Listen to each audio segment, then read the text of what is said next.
Chers amis auditeurs, bonjour. Nous sommes très heureux aujourd'hui de vous retrouver pour cette nouvelle étude autour de la parole de Dieu. Le thème de ce matin, la mission de Jésus. Pour ce faire, nous avons invité deux pasteurs de l'Église adventiste du 7e jour. Mathieu Fury, bonjour. Bonjour. Et Ralph Sichern, bonjour. Merci d'avoir accepté cette invitation. Mais avant de commencer, je vais demander à Mathieu de bien vouloir invoquer la présence du Seigneur pour nous. Notre Dieu, nous te remercions de nous offrir ce temps et ta présence. Nous voulons ensemble trouver la vérité, quel est grand Jésus-Christ. Nous voulons faire vivre ces textes et surtout les faire vibrer en nous. Seigneur, merci de nous assister par ton esprit. Au nom de Jésus, Amen. Amen. Alors effectivement, dans tous ces textes, comme je le disais en introduction, beaucoup d'histoires, de récits. Qu'est-ce que Luc veut exprimer au travers de tous ces récits? Des récits d'ailleurs qu'on ne trouve que dans l'évangile de Luc. Est-ce que Luc a une particularité pour laquelle il utilise ce mode d'expression, les récits, les paraboles? Luc a eu une autre source que les autres évangélistes, les trois autres n'ont pas eu. Donc, et puis il a beaucoup cherché aussi, avec ce souci justement, et lui il n'était pas juif. Face à lui, il y avait des pharisiens, des publicains qui justement étaient insouciants des perdus. Tous ces perdus qui venaient chercher le salut auprès de Jésus, tous ces publicains, ces gens de mauvaise vie qui étaient dans la foule, et les pharisiens n'acceptaient pas que Jésus, en tant que juif, prête attention à ces perdus. Le salut était pour les fils d'Abraham, et ce n'était pas aux yeux de ces scribes et ces pharisiens, de ces scribes, ces samaritains, et tout autre. Oui, c'est vrai que Luc est très attentif au sort et à la situation de ceux que, en ce temps-là, on excluait volontiers.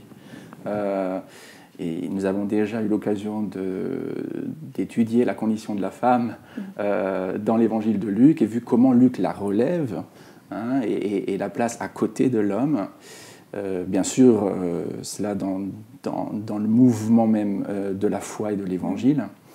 Et là, nous voyons combien il se préoccupe, enfin, à travers les récits qu'il nous a laissés, de la situation des parias, enfin, ceux qui à l'époque étaient mis de côté, c'est-à-dire on a dit les femmes, il y a les non-juifs, ou païens, il y a les samaritains, voilà, et il y a les gens de mauvaise vie, les pécheurs, les prostituées. Et Luc se dit non, ces gens-là, tout comme les autres, ont droit au salut. Et Jésus est venu pour eux également. Et je crois qu'en tant que médecin, certainement qu'il était aussi proche des gens, justement. Et il devait rencontrer des grands, des petits, des savants, des gens peu instruits. Et du coup, ça lui a donné une grande ouverture. Alors, c'est dans ce contexte que nous allons prendre la parole de Dieu au chapitre 15 de l'évangile de Luc. Et donc, dans ce contexte qui a été bien décrit, où il n'y a justement pas d'équilibre, pas de parité, où le salut n'est accordé qu'aux Juifs, on voit là un homme qui a 100 brebis, et qui va faire le choix de laisser les 99 brebis pour aller en chercher une.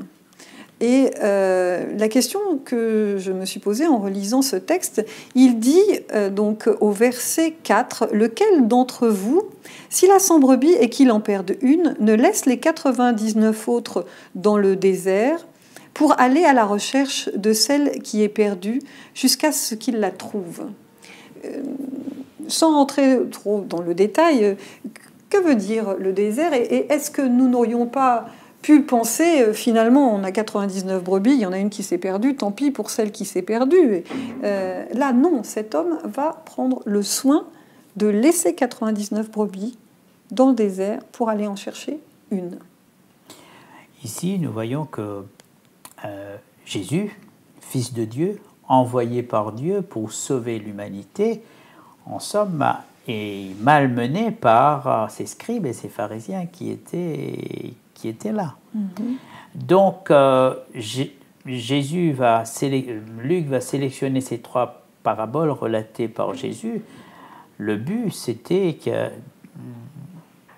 de souligner, de démontrer, de faire, en somme, de rendre à l'évidence l'amour de Dieu. L'amour de Dieu pour une seule. Même s'il y avait une seule, le berger allait partir à la recherche d'eux. Nous ne devons pas aussi nous préoccuper le fait qu'il a laissé les 99, c'est pas par l'insouciance. Le but de Jésus, c'était pas de rentrer dans l'allégorie avec une explication, ça égale ça, et puis telle chose. La pointe de la parabole, comme on appelle, la pointe de la parabole, c'est souligner le souci de Dieu pour un seul pécheur. Une brebis. En même temps aussi, on dira qu'il est prêt à tout. Prêt à tout. Il est vraiment prêt à tout. Il va prendre tous les risques pour retrouver cette unique brebis. Effectivement. Et s'il faut même laisser les 99 autres sans surveillance, en tout cas, il y va. Et pour le moment, il n'y a qu'elle qui compte. Il faut qu'il la retrouve. Bien sûr qu'il les a mis en sécurité. Oui. C'est un bon berger. Il prend soin de toutes les brebis qui lui ont été confiées. Mais là, dans ce moment-là, il est axé sur sa mission. Il faut qu'il retrouve sa brebis. On voit aussi dans la parabole suivante, celle de la drachme perdue, cette femme qui va chercher, qui va retourner toute sa maison pour, alors qu'elle avait 10 drachmes et qu'elle en a perdu une. On voit aussi ce triomphe qu'elle va faire lorsqu'elle va enfin retrouver et toute la joie qu'elle va partager avec son voisinage pour une drachme qu'elle avait perdue. C'est vrai qu'une drachme, ça représente le salaire, je crois, d'une journée à l'époque. Donc, financièrement, c'est une perte. Mais au-delà de la perte financière, je crois que c'est ce partage, cette joie qui va être démontrée ensuite, qui montre l'importance et le souci pour une drachme, de la même manière que pour la brebis, cet homme va aussi faire une grande fête, tellement il est heureux d'avoir retrouvé cette brebis. Et c'est une drachme qui n'a pas conscience d'être perdue. Oui. En fait, la brebis, elle, s'est égarée. On peut dire que par négligence, par imprudence, elle se retrouve loin du troupeau. Mais la drachme, elle ne sait pas qu'elle est perdue. Et je crois que là, il me semble que ces 2 paraboles se complètent et visent 2 catégories de personnes différentes. Oui, 2 catégories de personnes différentes. D'un côté, ceux qui s'éloignent pas à pas du chemin que le Seigneur a tracé pour eux, le chemin sur lequel il les conduit. Et puis, il y a ceux qui ne savent pas qu'ils sont loin et qui ont besoin d'être éclairés, justement, de recevoir la connaissance de la vérité, la connaissance de l'Évangile. On voit aussi là le pont que Jésus essaie de replacer entre l'humanité et Dieu, cette relation que nous avons perdue en Éden et qu'il essaie de restaurer justement par ces paraboles qui nous montrent qu'aucun individu n'est exclu du plan de Dieu. La drachme, comme dit Matthieu, c'est même pas l'inconscience. On peut dire que c'est pas de sa faute, c'est les circonstances. Et c'est pourquoi la Bible dit il faut rien faire pour scandaliser l'un de ses petits. Parce que l'attitude des Juifs et des pharisiens, c'était pas pour contribuer vraiment à sauver ces perdus à leurs yeux. Au contraire, c'était de les exclure. Mais l'attitude de la femme, elle ne se pose pas de questions, elle cherche, elle va épousseter, elle va faire l'effort pour trouver. Et après aussi, sa joie ici, le mot joie on retrouve aussi dans cette parabole qu'on va retrouver dans la 3e, cette joie de Dieu. alors que dans le ciel il y a la joie pour un seul pécheur, mais lorsque Jésus était là pour apporter le salut, il y a vraiment la soupe à la grimace, on peut dire, à cause de ces scribes et de la part de ces scribes et ces pharisiens. Comment oser sauver cette foule? Et puis là, il y a un effet de contraste évident entre les murmures des uns et puis la joie exubérante des autres. D'ailleurs, on se demande un peu comment cette joie peut se manifester dans le ciel. On aimerait bien y assister à cette explosion de joie. Est-ce que c'est par le chant, par les rires, par les danses? Enfin bref, le ciel manifeste sa joie, et alors que d'autres grincent des dents.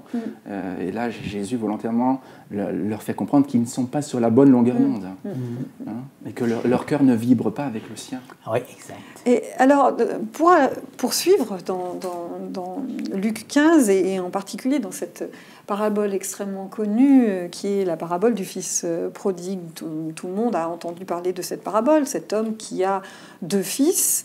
Et puis, un beau matin, l'un de ses fils, le plus jeune, lui demande sa part d'héritage pour partir, vivre et faire son expérience. La question à laquelle j'aimerais que nous puissions répondre ce matin, c'est que penser du père ? Que penser de ce père qui va accepter de remettre cette part d'héritage à son fils? Il n'est pas décédé, donc normalement on ne devrait même pas parler d'héritage. Ce père qui sait dans quelle situation son fils va évoluer, les dangers, est-ce qu'il va répondre par faiblesse ou vers quel danger il expose son fils? Comment comprendre son attitude? Ce qui est étonnant, c'est qu'il ne se met pas en travers de son chemin. On pourrait s'attendre à ce qu'il, justement, le dissuade de partir. Peut-être l'a-t-il fait. Enfin, le texte, bien sûr, reste très bref, mais le fils veut partir, le père le laisse partir. Et cela, c'est certain, nous interpelle, parce que là, il prend le risque de laisser son fils se perdre. Il le laisse partir, on imagine avec beaucoup de tristesse, la mort dans l'âme, puisque bien sûr, il regrette le départ de son fils. Il va l'attendre tout le long de ce temps d'absence qui se prolonge et qui semble ne plus jamais se terminer. Et quand il le voit revenir, alors c'est là aussi l'exubérance, il court à son rencontre, ce qui ne se faisait pas à l'époque pour un homme de cette notoriété. Et il l'embrasse, il le cajole, j'imagine même qu'il pleure avec son fils. Donc c'est vrai, c'est une attitude qui nous interpelle parce qu'elle me semble moins libérale. Il aurait pu se montrer plus protecteur, essayer par la force de le retenir. Mais je pense que Dieu, à un moment donné, alors qu'il a tout fait pour nous convaincre de ne pas prendre un mauvais chemin, finit par dire si c'est ta volonté, je vais te laisser aller. Je vais te laisser aller. Tu es libre de me quitter. Ce Dieu qui nous cherche nous laisse quand même nous éloigner, peut-être pour que nous prenions conscience de quelque chose. Donc il y a une réparation aussi qui se fait dans cet éloignement pour revenir pour de bonnes raisons. Parce qu'à contrario, le fils aîné qui est lui resté à la maison, il est resté sans véritablement savoir pourquoi il reste. L'amour est volontaire. On n'aime pas quelqu'un avec un pistolet sous son oreiller. Donc, Dieu respecte le libre arbitre de tout individu. Il est triste, mais il décide, en somme, de ne plus être tout-puissant face à la liberté de l'autre. Sinon, il y aurait eu des sauvés malgré eux. Oui. Donc, personne ne sera sauvé malgré lui. C'est le choix. Et le Fils a fait le choix. Là, nous sommes dans le salut. Nous ne sommes pas dans une relation père-fils avec vie de famille. Nous sommes dans un contexte de salut. Le Père ne pouvait pas faire autrement, quand nous savons que le Père est Dieu ici, et de laisser partir le Fils. Et là, le Père fait le pari que son fils reviendra. Il était mort, il est revenu à la vie. Voilà, il se dit qu'il va revenir après avoir constaté finalement que cette vie qu'il mène loin de la maison est une vie de misère, une vie de misère. Et effectivement, il va revenir après être rentré en lui-même, après avoir accepté la repentance. Et là, il revient avec beaucoup de reconnaissance. Il va demander peu, il va à nouveau obtenir beaucoup. Et tu parlais du frère aîné qui, lui, justement, travaille toujours pour le père, connaît tout le confort que lui offre la maison paternelle, mais n'a pas de reconnaissance, visiblement. C'est vraiment, là aussi, regrettable de voir qu'il se plaint de l'accueil qui a été réservé à son frère cadet. Et sa colère fait même penser qu'il regrette de ne pas avoir été aussi courageux que son frère cadet et d'avoir accepté de reconnaître qu'il avait lui aussi envie de partir. On voit là vraiment beaucoup d'hypocrisie, malheureusement, et on voit deux catégories d'individus. Et quand on lit ce texte après avoir lu La brebis perdue, La drachme perdue, on comprend qu'il y a quand même un moment où il y a un choix à faire. Et ce choix appartient pas à Dieu. Dieu nous cherche, Dieu nous poursuit, Dieu nous persécute, mais le choix nous revient de dire oui, j'accepte. Il va chercher les deux. Oui. Il va accepter. Il n'a pas été cherché, mais il accepte à bras ouverts le cadet. Et c'est lui qui va vers le fils. C'est lui qui fait le geste pour aller, pour dire. Tu dois venir faire la fête avec nous. Oui. Ton frère qui est mort, il est revenu à la vie. Et puis après, c'est là où l'autre dit, mais t'es pas logique avec Dieu. Donc, on n'est pas dans la logique comptable, on est dans la grâce. Oui. Et c'est l'attitude de mépris du fils aîné qui fait le plus de mal au père. Exact. Cette attitude de mépris, en fait. Alors peut-être qu'il aurait souhaité lui aussi s'accorder quelques libertés. Peut-être qu'à ce moment-là, effectivement, il ressent de la frustration. On ne sait pas. Ou tout simplement, il se dit, moi, je suis resté droit, moi, je n'ai pas été tenté comme lui. Oui, ou de la jalousie, en fait. Voilà, mais en tout cas, il est effectivement jaloux. Et le problème, c'est qu'il n'arrive pas à se réjouir avec son père, alors que c'est quand même son frère à lui qui revient, et pas seulement le fils de son père, comme il tend à le souligner. Mais alors, comment aimer ainsi nos enfants et comment être capable de les laisser partir sans les juger, de les voir revenir sans les culpabiliser, sans chercher à savoir comment avoir cette attitude exemplaire de ce père. C'est sûr que ce père représente Dieu, donc c'est un challenge difficile. Nous avons Dieu pour modèle, ce n'est pas peu de choses. Mais c'est vrai qu'il y a là un défi pour les parents que nous sommes, peut-être. Je ne parle pas non plus au nom de tous les internautes, mais effectivement, la difficulté, c'est d'accorder à nos enfants cette liberté de choisir pour eux-mêmes. Et il vient un moment où on se rend compte qu'il faut les laisser aller, et à la limite même que c'est nécessaire qu'ils explorent justement le monde, qu'ils découvrent ce qu'il y a à l'extérieur du foyer, et qu'ils puissent aussi comparer la vie, on va dire, du monde, la vie qu'a menée le fils cadet, avec celle qui est proposée à la maison. Oui. Je crois que le père, il est resté aimant jusqu'au bout. Oui. Et ça, le fils cadet avait cette certitude. Il ne va pas me rejeter. Oui. Et ce qu'attendait le premier fils. Tu ne devais pas l'accepter comme ça.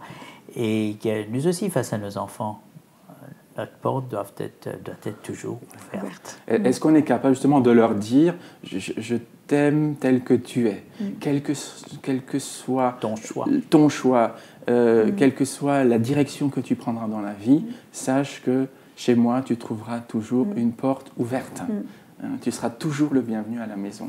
Et parfois, on est tenté de faire du chantage. Et il faut s'en garder parce que c'est... savoir aimer même si. Oui.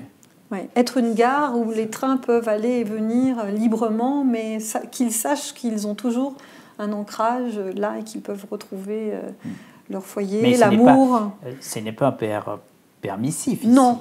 C'est le fils est revenu, en somme, en repentant. Oui. D'accord. C'est pas le fils qui dit je viens faire n'importe quoi chez toi. Voilà. Et je pense que c'est quand même important de relever que le fils est dans une démarche de repentance réelle pour que la porte lui soit aussi ouverte. Je pense que le père a compris que la démarche du fils était dans ses paroles. D'ailleurs, il le dit, traite-moi comme tes serviteurs. Et il le dit, traite-moi. Traiter, on traitait un esclave, on ne traitait pas un fils. Donc, je pense que dans ce mot-là, il y a la prise de conscience. J'ai compris mon erreur. Maintenant, traite-moi comme le dernier de tes serviteurs. Et c'est pour ça que le père l'élève. C'est parce qu'il s'est abaissé. Je crois que le père savait qu'il n'avait pas à faire de la morale. Le fils avait déjà compris. Ce serait superflu pour lui d'ajouter une couche encore, ce que le premier fils attendait. Oui, c'est ce que je disais tout à l'heure, ne pas culpabiliser nos enfants quand ils reviennent, c'est ça. Ils ne le culpabilisent pas, ils l'accueillent bras ouverts, et c'est ça qui est parce qu'il est resté son fils pleinement. Exact. Même au loin, il est resté jusqu'au son fils. Et il est important que l'enfant sache qu'il est aimé pour lui-même. Il est le fils de la maison. Et quand il reviendra, il sera toujours le fils. Et ça, c'est très important. Il est aimé pour soi-même, et pas parce qu'on fait la volonté des parents, ou parce qu'on leur fait plaisir. On n'aime pas seulement les enfants s'ils nous font plaisir. Là, on tombe dans la manipulation. On les aime d'une manière inconditionnelle par la grâce de Dieu. La mission ici, Jésus souligne sa mission. Aimer, chercher, sauver ce qui était perdu. Et là, il y a la croix. La manifestation de l'amour de Dieu sur la croix et la manifestation de l'amour de ce Père pour son Fils. Oui, qu'on l'on retrouve, moi j'aime beaucoup l'image du sacrifice, le veau sacrifié, pour moi, représente le sacrifice de Jésus. Et complètement, cette histoire, c'est le reflet complètement de ce père qui laisse partir ses enfants, qui les voit peut-être aller dans des voies qu'il ne partage pas, mais qui, lorsqu'ils reviennent repentants, les accepte bras ouverts. Dieu ne fait abstraction de personne. Et qu'est-ce qu'on peut dire encore dans Luc? On a cette histoire que moi j'appelle terrible, de cet homme riche qui va passer tous les jours à côté de Lazare, cet homme malade, rempli d'ulcères, et qui ne va jamais prendre conscience que peut-être Dieu a mis un Lazare. Est-ce que nous n'avons pas autour de nous des Lazars que nous ne voyons pas? C'est un peu comme l'histoire de Zachée qui ne voit pas la condition dans laquelle il est, de cet aveugle qui, lui, par contre, reconnaît Jésus. Voilà, comment comprendre les signes que Dieu nous envoie? Là, ce Lazare, c'était un signe pour l'homme riche, pour revenir de la mauvaise voie dans laquelle il était. Ces Lazare peut se trouver dans nos propres maisons. Lazare, c'est celui qui est dans le besoin, dans la difficulté. Il est pauvre, mais pas forcément matériellement. Non. Et donc, le risque est de passer à côté de lui, de l'ignorer. Je crois que là aussi, ce récit nous a été donné par Jésus via Luc pour nous apprendre à être attentifs à celui qui est là tout près de nous. On le croise peut-être matin et soir. Alors soit c'est un voisin, c'est un membre de la famille, c'est un ami. Il a besoin de nous. Et le riche, lui, est tellement concentré sur la vie qu'il mène. Il mène bon train, que quelque part, il en oublie totalement son voisin. Ici, le mauvais riche vivait pour lui. Donc, et puis après, il va prendre conscience qu'il a mal vécu. Et puis il va dire, il faut envoyer un ange. Jésus, ils ont la loi et les prophètes, l'évangile, la Bible, la parole de Dieu. Et là, il n'y aura pas d'autre chose. Donc, ce n'est pas parce qu'on va envoyer un prophète que nous voyons qu'il a envoyé pas mal de prophètes qui ont été tués. Donc, ici, on nous montre qu'il n'y a pas de rattrapage. On doit faire ce qu'il faut faire et pas faire des œuvres pour, mais agir parce que nous avons bénéficié de la grâce. Le salut, c'est ici et maintenant, comme on le lit dans 2 Corinthiens 6, je crois, verset 2. Voici maintenant le temps favorable, voici maintenant le jour du salut. Et là, le salut aurait été révélé par un acte de compassion à l'égard de cet homme, de ce Lazare. Et en se fermant à la détresse de Lazare, le riche ferme en même temps la porte du ciel pour lui. C'est l'attitude de vie ici, face à la vie, face aux autres, dans ce monde, ici et maintenant. Merci. Nous voyons dans cette étude à quel point toute âme a de la valeur aux yeux de Dieu. Même une âme perdue a de la valeur aux yeux de Dieu. Depuis toujours, Dieu nous cherche. Dieu te cherche ce matin. Prenons conscience de cet immense amour qu'il a manifesté pour nous à la croix, un mystère pour nous que nous ne sommes pas encore aujourd'hui capables de comprendre, qui nous surprend, mais dont nous avons besoin pour que ce chemin qu'il veut faire vers nous, ce pont que Jésus a tracé entre nous et Dieu le Père, nous puissions l'emprunter pour vivre éternellement avec lui. Nous vous remercions pour votre attention et nous vous disons à très bientôt pour une prochaine étude. Merci. Merci.